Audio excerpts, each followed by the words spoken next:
Good morning, everybody. Welcome to the 35th in our global online seminar series in biodiversity informatics. Today we have the great pleasure of Fabricio Villalobos, who's going to be talking to us today. Fabricio is currently a researcher at the Instituto de Ecología in Jalapa in Mexico. He did his undergraduate studies and his PhD at UNAM in Mexico City, finishing his PhD in the Instituto de Ecología there. He did extensive postdoctoral studies at the Universidade Federal de Goiás in Brazil. And perhaps most importantly to me, he spent a few months here at the University of Kansas with Jorge Soberon. And so we count him as one of our alumni as well. The rest of it doesn't really matter. Fabricio has quite an academic trajectory, which I'm not going to repeat, but I will point out a lengthy series of publications in pretty much the best of journals in the discipline, Biological Journal of the Linnean Society, Journal of Biogeography, Global Ecology and Biogeography, Philosophical Transactions of the Royal Society, etc. So it's been a pleasure to work with Fabricio over the years, and now it's a pleasure to have him presenting here on the online seminar series. So I will pass it over to Fabricio. All right. Thanks, Stan, for the kind words and for the invitation to contribute to the global online seminars. And this time around, I will show you a little bit about a recent study that we published in Global Ecology and Biogeography related to ecological niches, mainly Grinnellian niches, and how they are conserved over evolutionary history using bats as a model study. So I will share my screen. There we go. And there. So I will talk about the phylogenetic conservatism of Grinnellian niches, and we're going to use the case of bats over the world to show you how to how we've done this and how we can test for patterns of phylogenetic conservatism. And please, if you have any questions during the presentation, please send them to biodivtraining@gmail.com or at ATP_biodiv, so we can gather your questions and we can discuss them at the end. Okay. All right. So the first thing I wanna tell you is what are we talking about when are we talking about niches? So in this case, we're going to be talking about specifically about Grinnellian niches, but you guys know that the recognition and the distinction between different types of variables that affect the niche of the species facilitates operational definition, and obviously we can come up with a clear distinction of two different types of niches, which is the proposal of Professor Jorge Soberon that made this distinction about the variables that affect ecological niches of the species, classifying them in Grinnellian niches and Hiltonian niches. And basically, the Grinnellian niches are those set of variables that refer to the non-interactive environmental variables that determine species distributions at the geographical scale, whereas the Hiltonian niche refers to the resource-consumer dynamics and biotic interactions that determine the distributions at local scales. And thinking about that, we can classify those two types of variables according to the relative importance that they have depending on the scale of the study. And in this review by Joaquin Hortal and colleagues, you can see here that there are different types of factors that shape species distributions, and some of those factors are more important at global or continental or regional scales, which are the xenopoietic variables, the actual variables that compose the Grinnellian niche. And the other ones, the bionomic variables, are more important at more local to regional or landscape scales. So keeping that in mind, we can describe ecological niches of species at the geographical scale using those xenopoietic variables, those climatic variables at large scales that determine the distribution of the species. So in this example, we have the distribution of a particular hummingbird in South America. You can see on the left side, you can see a map with some points describing the distribution of these species, and on the right part of the screen, you have a plot describing temperature and precipitation, and each one of those dots in the left part of the screen represents one dot in the right side of the screen. And I'm gonna show you here with a small animation.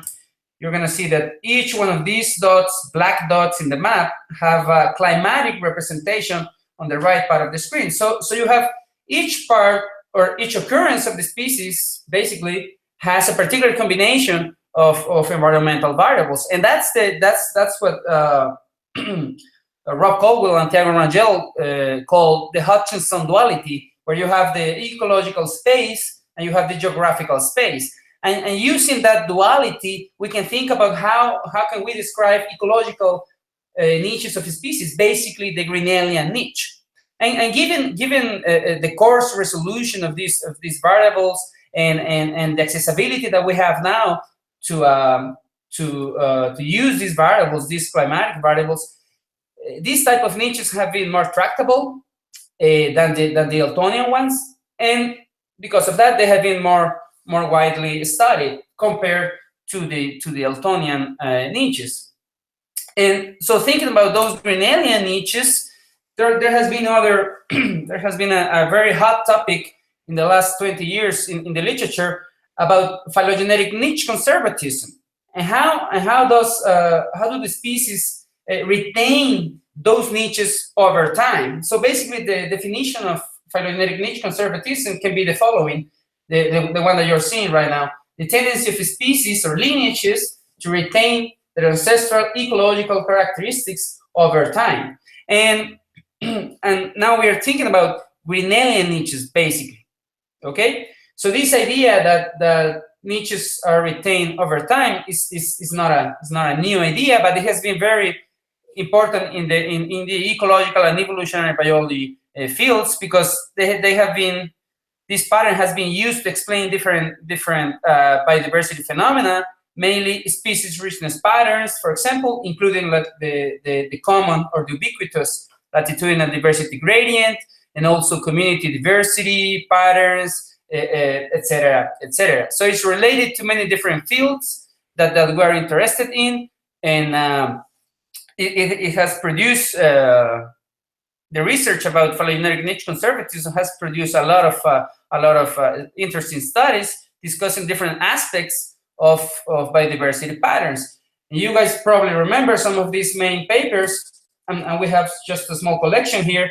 We have the paper of our host now, Professor Peterson, about the conservatism of ecological niches in evolutionary time back in '99. Then we have the review by Wins and Graham in 2005. Then we have in 2010 we have this review of John Wins and colleagues proposing niche conservatism as an emerging principle. And we have a recent review a couple of years ago by Alex Pyron about the effect of phylogenetic niche conservatism and its effect on ecological speciation. So this is a topic that is been around for a while, discussing about the effects of phylogenetic niche conservatism, and assuming that we're talking about Grinnellian niches, about those climatic variables that determine the distribution of the species at geographical scales. And one of these ideas about mixing ecological niches and biogeography and diversity patterns came about in 2004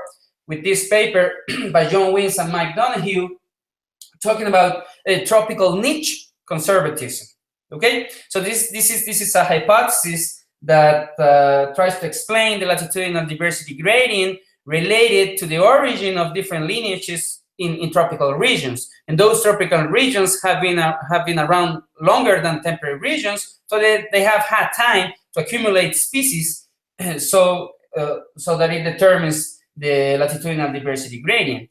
So in this sense, this is phylogenetic niche conservatism. In this particular case, is a tropical niche conservatism, and it has been used to explain this large-scale diversity patterns, talking about niche conservatism and assuming Grinnellian niches behind these explanations. And in this particular case, we were interested about bats, because bats in the class Mammalia, bats are one of the most species groups. The second species group in the class, we have the rodents. We have on the right here, on the right phylogeny here, we have the rodents over here. I don't know if you can see my cursor here, but we have probably around 3,000 species of rodents, and then bats with around 1,300 species, and then the rest of the others. So bats are the second most species group in mammals, and probably not only that, but the most diverse functionally and morphologically order of mammals. For those of you that know bats, you know that they are very different. They have different shapes, different colors, different functional roles, different ecological guilds, etc., etc. So it's an interesting group to study, not only because of that, but because their diversity gradient, which you can see here, it shows a classic latitudinal diversity gradient with more species in the tropics and less number of species in the temperate regions, especially in the Americas.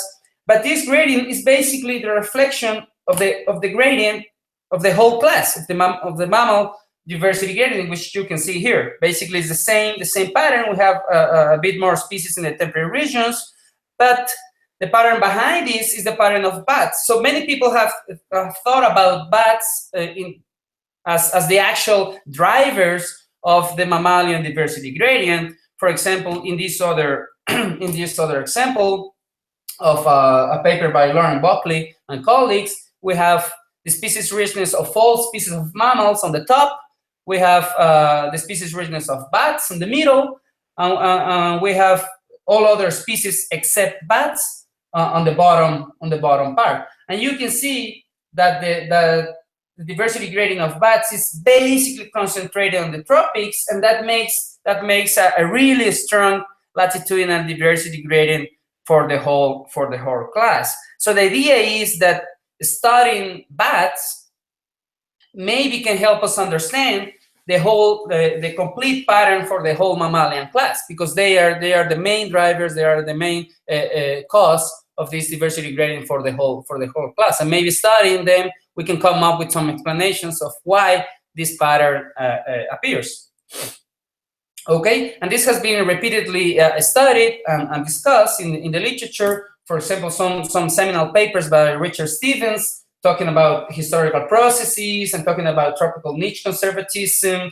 Also, this paper by Lauren Buckley that I was showing you before, that they published in 2010. They were, and I have a quote from that paper that says that their examination of the climate, in this case AET, richness relationship, confirms that the global relationship emerges from aggregating clades with disparate slopes and is largely driven by the New World bat clades. Okay, so all of those studies have evaluated phylogenetic niche conservatism, and in particular tropical niche conservatism of bats, in the idea, under the assumption that using this group we can understand global patterns of mammalian diversity. But there has also been some debate in a paper in 2013 by Ramos Pereira and Palmerin. They discussed that probably the latitudinal diversity gradient of bats is not really a consequence of niche conservatism, and they were discussing about different assumptions and different data. And then we published a paper also around that time in 2013 using a species level approach of concurrences and talking about niche conservatism. But the problem, at least what we were discussing at that time, the problem was that all of these studies talk about niche conservatism and have evaluated some of the predictions of niche conservatism in terms of richness, in terms of gradients, but actually none of these studies have tested if ecological niches of species, basically Grinnellian niches, are more similar or not among related species, which is the basic tenet of phylogenetic niche conservatism, that sister species or related species are going to resemble each other more than those species that are more distantly related. Most of these studies, again, have only tested predictions based on the idea of niche conservatism, but have not tested explicitly if niches are more similar or not among related species. So this is a gap in the literature that we wanted to fill with this particular study. Okay, so but how do we go about testing niche conservatism, which is not a simple, it's not a trivial endeavor? So in the literature, you will find that there are two main types of approaches to test for phylogenetic niche conservatism. We can think about geographical approaches. We actually use information from the geographical distributions of the species. And in this case, you can think of many studies using SDMs, species distribution modeling, or its counterpart, ENMs, ecological niche modeling. We can also think about sister pair comparisons when you have two geographical distributions of species, of sister species, and you use them to test niche conservatism. You can also think about niche overlap. You can use the duality of the geographical and environmental space, and in the environmental space, measure the overlap of the niches of two species, for example. And you can also use that overlap of species niches and then try to relate that with phylogenetic similarity. So that would be one way to go about testing a PNC, phylogenetic niche conservatism. And the other one is more, comes from the evolutionary biology, which is phylogenetic tree approaches, which is using explicit phylogenies to test for niche conservatism. And one particular test that has been very famous, and now it's being debated and it's being less used because it has been found that it's not very good for testing PNC. It's something called phylogenetic signal, which is nothing else than testing if two sister species are more similar than any pair of random species across the phylogeny. And more recently, we have another approach, which is based on evolutionary models, which try to model the evolution of a particular trait along the phylogeny, and then compare the fit of a particular model with, for example, in this case, BM goes for Brownline motion, O it's Ornstein-Uhlenbeck, and we have different types of Ornstein-Uhlenbeck models, and we can fit those models, and we can compare the fit of those models with the distribution of a particular trait in the phylogeny, which in this case would be the Grinnellian niche of species. So we have those two kinds of approaches, which they don't converge, they don't talk too much to each other. Nowadays, they're becoming more common to test for those two types of approaches. But in general, you only see one of these.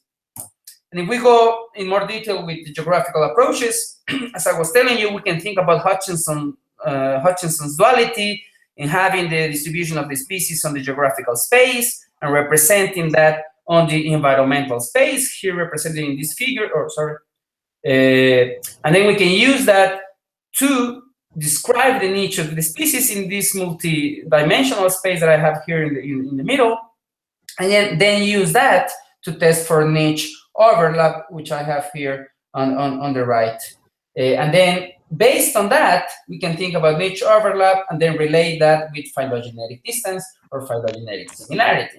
Then we will have a way of testing PNC. The other ones that I was telling you about, phylogenetic tree approaches, basically what they want to do is to take phylogeny and then test the pattern of the particular trait that we are interested in. And in the case of the phylogenetic signal, we have different metrics.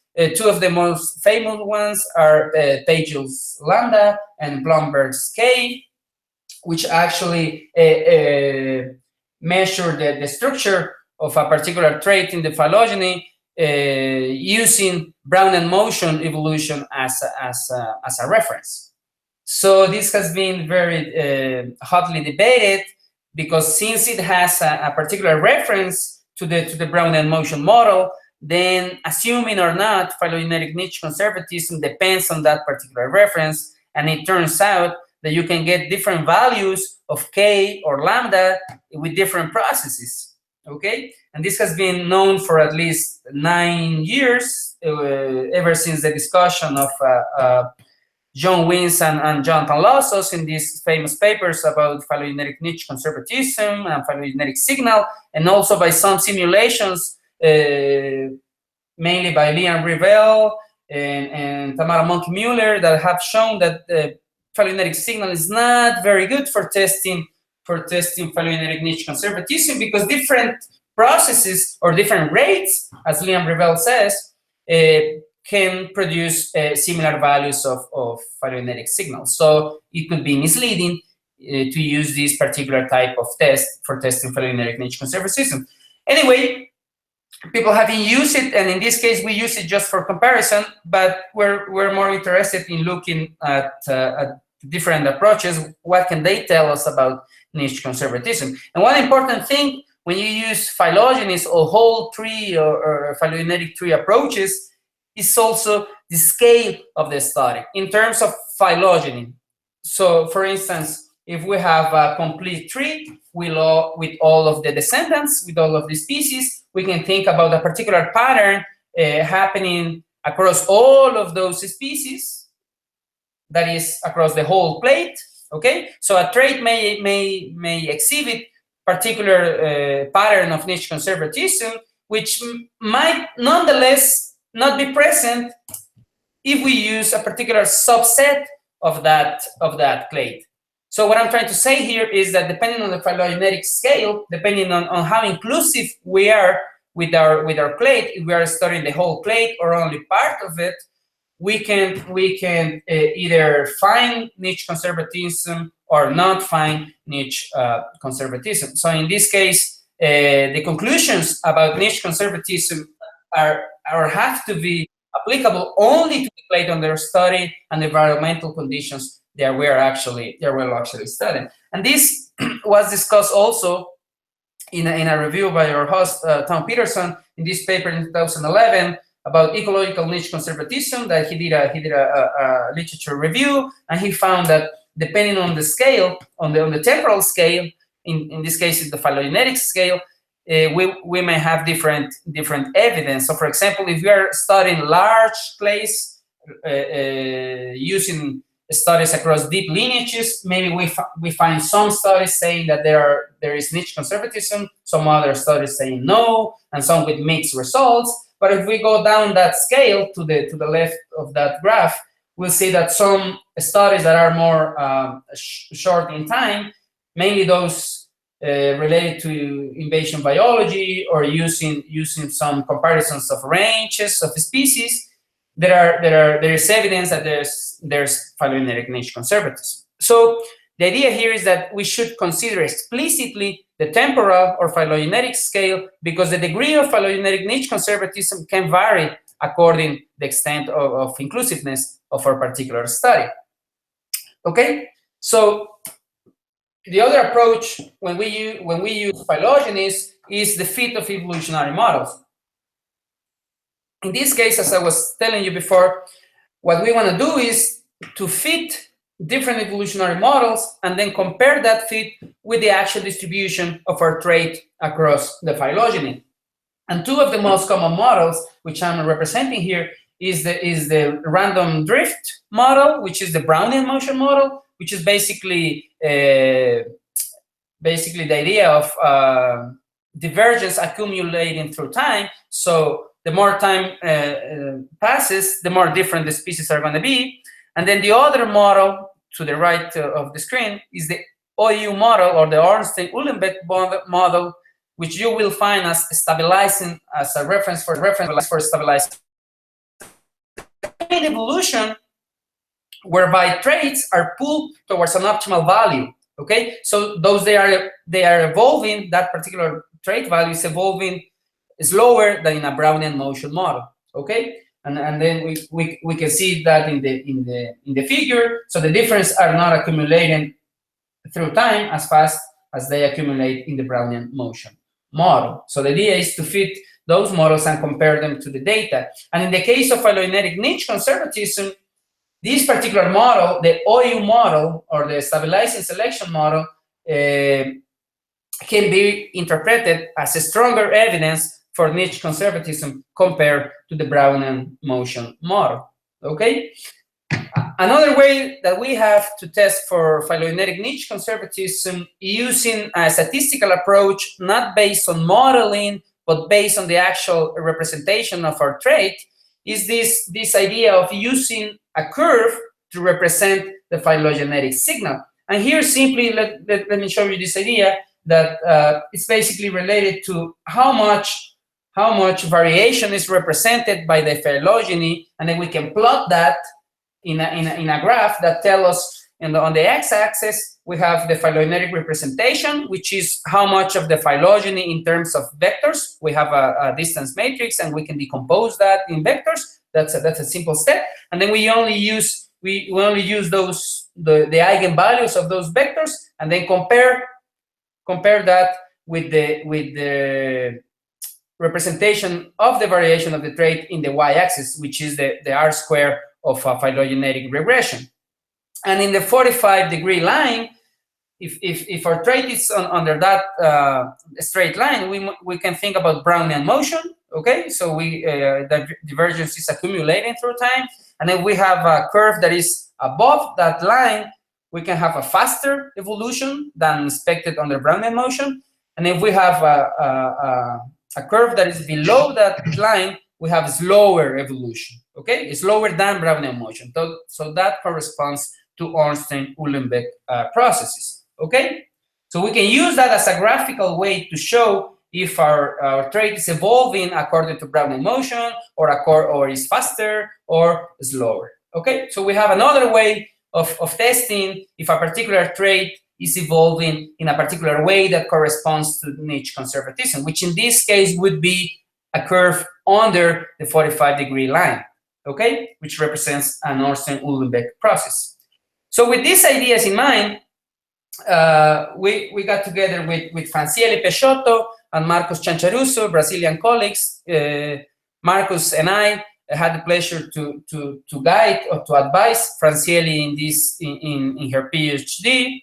And one of our ideas was to test for phylogenetic niche conservatism in bats. And that's what we did, and we published this a few months ago with Franciele and Marcos, which I acknowledge here already. And I'm going to show you here what we did in this particular study. So what we had was the geographic ranges of species of bats, of all of the bats that we had access to in the IUCN database, and we extracted information from that database, and we also used ecoregions, Olson's ecoregions, to delimit the background area, or for you guys that already know, the M from the Venn diagram, the accessible area of the species, to represent the background climate that a species may have occupied during its history. The idea is that the characterization of the Grinnellian niches is related to the envelope of the climatic conditions described by particular climatic variables that we use. We use around seven different bioclim variables, which we can discuss in detail later, but it's not too relevant right here. But we consider the accessible areas and their complete occurrences, so we could describe the Grinnellian niches in environmental space. Once we had that represented here in this multidimensional space, once we had the description of the Grinnellian niches, we can measure their overlap, which is represented by this figure down here. We can test and we can describe the level of overlap between each pair of species, and then we can use that overlap in terms of niche similarity, and then use a phylogeny and extract phylogenetic distances among species, and then test for a relationship between niche similarity and phylogenetic distance with a common test, which is the mantle. I'm hearing a weird sound. I don't know. Okay, are we fine? I can hear you. I'm not sure what the sound is. Okay. I'll keep going. Okay. So we did this. We extracted the ranges and we estimated the Grinnellian niches in the environmental space.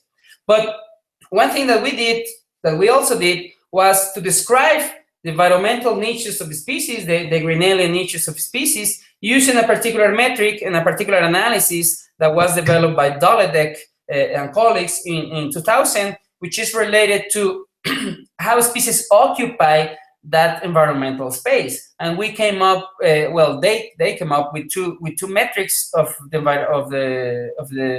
Grinnellian niche of the species, which are niche position and niche tolerance. Based on that environmental description of the niche of the species in a multidimensional space, we can think about the position of a species related to the mean conditions of the clade.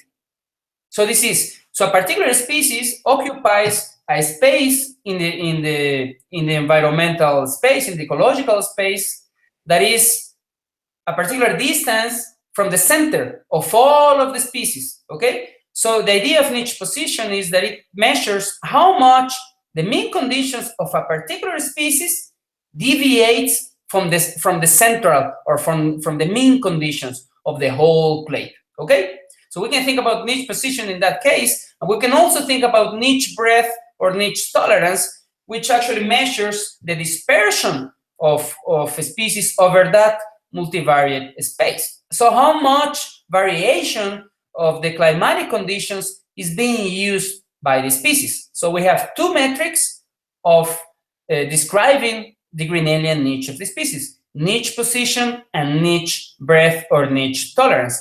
And using those two metrics, we can fit the evolutionary models, we can build the phylogenetic signal representation curve, which are here on your right side of the screen. We have the Brownian motion model, the OU model, and the PSR, which is the phylogenetic signal curve, okay? So we did all that, we measure all that, and just to sum up this part, we were describing Grinnellian niches of bats as a multivariate representation. And for those of you interested, we use the bioclim variables one, which is annual mean temperature. We use 3 to 6, which is isothermality, temperature seasonality, etc., etc. We also use 12 to 15, which is precipitation variables. Okay, so we use this geographical approach, taking advantage of the Hutchinson duality. We measure niche overlap using Schener's D. We also measure phylogenetic distance and related that to niche similarity using a mantle test. Then we also tested for particular species pairs, sister pairs, which are the ones that we expect that retain ecological niches, versus random pairs. But we also, given that we know that the phylogenetic scale is also important and may represent different patterns of niche conservatism, we also work at the level of the family and at the level of the whole order. And we use 7 families for this, 7 families that have more than 40 species each, okay? And we measure position, breadth of the niche, phylogenetic signal, just for comparison, and we feed evolutionary models, and we did it for 7 different families, okay? In the end, we ended up, I told you that bats have around 1,300 species, but not all of them are on the phylogeny or have geographic data, so we ended up only with 909 species, and from those 909 species, we had 281 species forming sister pairs, which they're called cherry pairs, and we also have other species that lost their pair because of the data, and we ended up having around 39,000 possible pairs of species that we analyze. Okay, so what did we find? At the species level, when we were looking at the overlap of Grinnellian niches between sister pairs compared to those of random pairs of species, we noticed that for sister pairs, the overlap is higher than random pairs, but this higher value is not statistically significant. So sister pairs were slightly higher, they were having niche overlap slightly higher than random pairs, but this was not statistically significant. And when we did the correlation between niche and phylogenetic similarity, which our expectation is the more distant you are in the phylogeny, that is the more distantly related you are with other species, your niches may be more similar. So we expected a negative relationship between niche similarity and phylogenetic distance, in which sister species or closely related species will have similar or closer phylogenetic distance. And we did not corroborate that hypothesis, okay? Niche overlap did not decrease as we expected with phylogenetic distance. So in this case, we may think that, okay, so there's no evidence for phylogenetic niche conservatism, but bear with me until the discussion of these results. When we extracted the values of phylogenetic signal, in this case using Blomberg's K, which is represented here in this table, we have the two niche properties, niche breadth and niche position, and we have the K value and its P value related to a randomization test. And we show that in general, you're going to have to believe me here, you just don't read the whole table, you just hear here that what we found was that niche breadth and niche position were less similar than expected under a Brownian motion model. So for some people, and in the literature it has been discussed that for testing niche conservatism, you have to have a fit of the Brownian motion model. So in this case, we may think that if our results are not similar to what is expected on the Brownian motion model, maybe we're not having niche conservatism. But this is the thing that has been debated and has been shown that it's not quite like that with simulations that I was explaining to you before by Liam Rebel and Tamara Monkey-Muller. So this is not very convincing, but in this case, we're having a signal that is less similar to a Brownian motion model. But we will come back to this, okay? When we looked at the curve, the phylogenetic signal curve, which I represent here in this with only one graph, that is for the whole order, Chiroptera, we have in the x-axis the eigenvalues, and we have in the y-axis, we have the r-square, and we have the 45-degree line, the solid line here, which represents a perfect theoretical Brownian motion model. And in the red curve, we have the Brownian motion expectation for our data, okay? And in the yellow curve down here, we have the null, the complete random expectation for our data. And in the solid points here, it's our observed data. So we can see here that our curve is statistically different from the Brownian motion model and also from the null model, okay? From the completely random model, okay? So the idea here is most of the groups that we studied, the whole order, Chiroptera, and all of the families have negative PSR curves, which represent a slower evolution than is expected under Brownian motion, okay? So for both niche properties, niche breadth and niche position, most of our findings were negative areas, which represent a slower evolution, and they were significantly different from a Brownian expectation or from a null model. Okay, and we have some incongruency here for some families. It happens from other families. It doesn't happen, but for the whole order, it does happen. Okay, we have negative areas and we have significant values.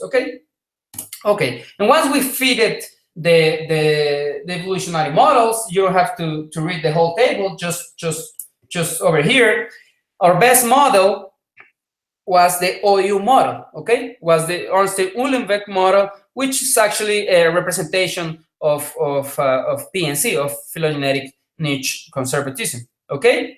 And the important thing here is that most of these models that were selected as the best model explaining our niches also corresponded to the curves, which are two different methods, two different metrics.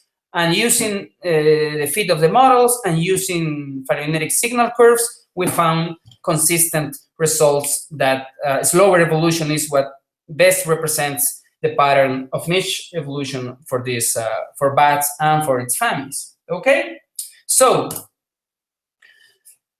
is there evidence that bats show niche conservatism? It turns out that the latitudinal diversity gradient of bats has been discussed as a good example of niche conservatism, and it drives the mammalian pattern, etc., etc. But there was actually no real evidence for Grinnellian niche similarity among bats, which is what we try to do here. So we think that there is evidence at the order of at the level of the order and the families, but not at the species level. Okay, and we found some differences among families, which tell us that there is phylogenetic non-stationarity, which means that different lineages are doing different things in terms of evolutionary patterns. So maybe that's why we find that discrepancy. Okay, but one thing that is very interesting here is that we found some considerable niche similarity in terms of niche overlap and phylogenetic distance. We see that their niches are among species are within particular clades are particularly similar, but we did not find a phylogenetic signal. Okay, which is the expectation. Okay, so how can we explain that? It turns out that the actual expectation of phylogenetic niche conservatism is to have no signal, to have no change. Okay, because if species are actually conserving niches, then high similarity, you expect high similarity among species. So high similarity means that you're not going to have change. Okay, so maybe our lack of phylogenetic signal actually tell us that there is a strong phylogenetic niche conservatism. Okay, and given many of the simulations that people have done related to niche conservatism and metrics of phylogenetic signal, it also turns out that you don't expect phylogenetic signal under a stasis evolutionary process. This is, you don't expect to have phylogenetic signal or significant phylogenetic signal when you have an Ornstein-Uhlenbeck or OU type of model of evolution of your trait of interest. So we think that our findings that we don't have phylogenetic signal actually tell us that there's probably niche conservatism. And we confirm that with the models and with the statistical approaches that we applied to our data. So we use model-based approaches and statistical approaches to show that the Grinnellian niches of bats are actually evolving more slowly than expected under Brownian motion. And this was found for the whole order Chiroptera, for the whole order of bats, and also for the most specious families, for example, the Vespertilionidae and Molossae, which comprise around 46% of all of the species of the order. But one particular family, which I have studied and also other people have studied as an example of niche conservatism, actually as an icon of niche conservatism, especially in the Americas, because they are restricted to the Americas, are the Phylostomidae. The Phylostomidae are the family of bats that have the vampires, the nectarivores, the frugivores, and many different types of species that are very rich. They have around 150 species, and they have been used as an icon of tropical niche conservatism. And we didn't find any strong evidence that the species of this family had or presented a pattern of niche conservatism. But this was because we didn't find phylogenetic signal. Okay, so our explanation could be that actually we don't expect to have a signal. Okay, so under a stationary process, under a stasis evolutionary process, we don't expect a signal. So maybe we are indeed finding that Phylostomidae have a phylogenetic niche conservatism. The other thing to be debated is that in this particular case of this family, we didn't find a clear difference between stasis models, which are the OU models, versus the random model, which is the white noise model. But this has been discussed also in the literature, mainly with simulations, that sometimes it's very difficult to differentiate between an OU process and a random process. This means that perhaps you have such a strong stabilizing selection down to the base of the tree of your phylogeny that all of the species are very similar, they're sharing very similar trait values, then when you use a statistical test, you don't see significant differences between sister species or closely related and distantly related species. They all are very similar. So you don't see a signal, but because that signal is too strong. Okay, I hope that is clear, but we can discuss that in the end. All right.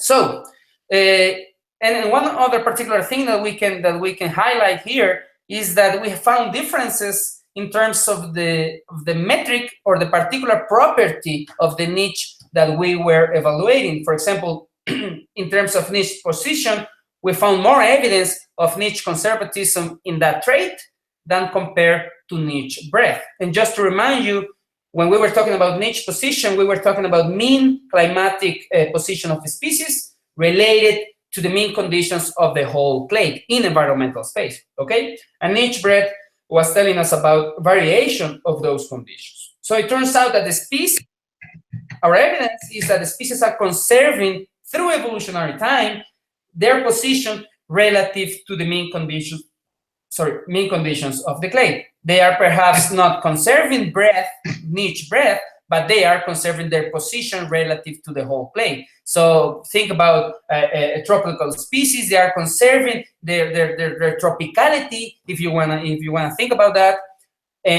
irrespective of how varied that niche is. Okay, and that has to do also with range size, because there has been some studies and some empirical evidence about niche breadth being related with range size. And actually, studies that have evaluated range size in bats have not found a phylogenetic signal or a phylogenetic structure.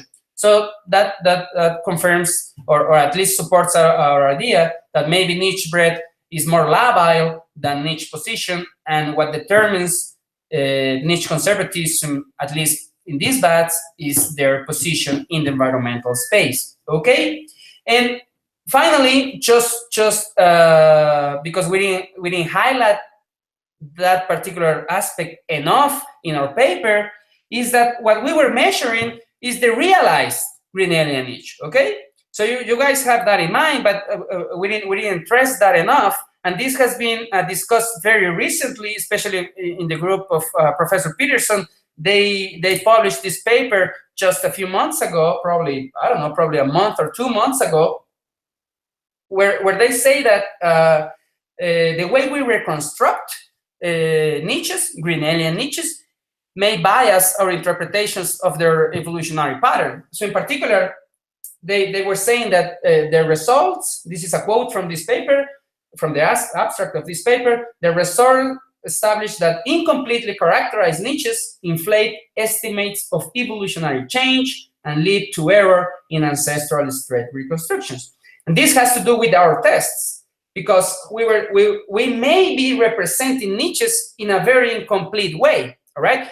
First, we are only talking about realized niches because we're taking the actual geographic distribution of the species. We don't know the fundamental niche. We don't have the data for that. We only had the realized niche, the actual expression of the niche of the species in the geographical space. So maybe we may be biased by this incomplete characterization of the niches. But we think, at least in the light of this discussion, and we didn't have this paper when we were writing our own study, and we didn't stress it that much. But we think now, with the favor of hindsight, we think that under this scenario, our findings for bats are at least conservative, because we are not finding evidence of a strong evolutionary change, which may be expected with our incomplete characterization of the niches, but instead we are finding a strong stasis, and thus we support phylogenetic niche conservatism in this clade. Okay, and with that, I will please ask you to send your questions again to biodivtraining@gmail.com or at ATP_biodiv. And I just want to thank Tom Peterson for inviting me to contribute to these seminars, which I know are very important for many different people around the world. And my colleagues, José Alexandre Diniz Filho in Brazil, Jorge Soberon in Kansas, Professor Peterson, Professor Miguel Olaya, Professor Ricardo Rabowski, Sidney Gouveia, Bruno Vilela, my students, and Ecological here, and our great partnership with the Brazilian teams. And just invite you, for all of you that are interested, to Ecological in Jalapa in Mexico, to the lab of evolutionary macroecology. Thank you. Thanks. That's all. That was a lot of to those who are listening in, please send your questions for Fabricio. I think there's a lot to chew on in this seminar.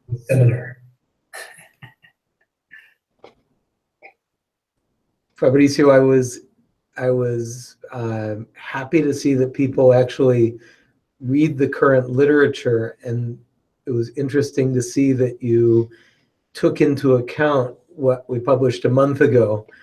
And I think you're completely correct that your results are even more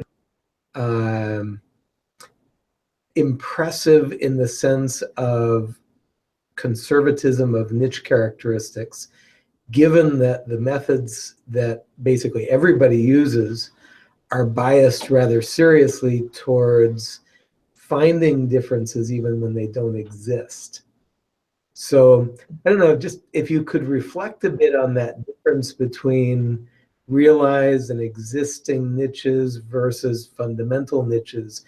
And I mean, how do you see going forward, like, you know, the next time you do a study like this, how do you see dealing with that?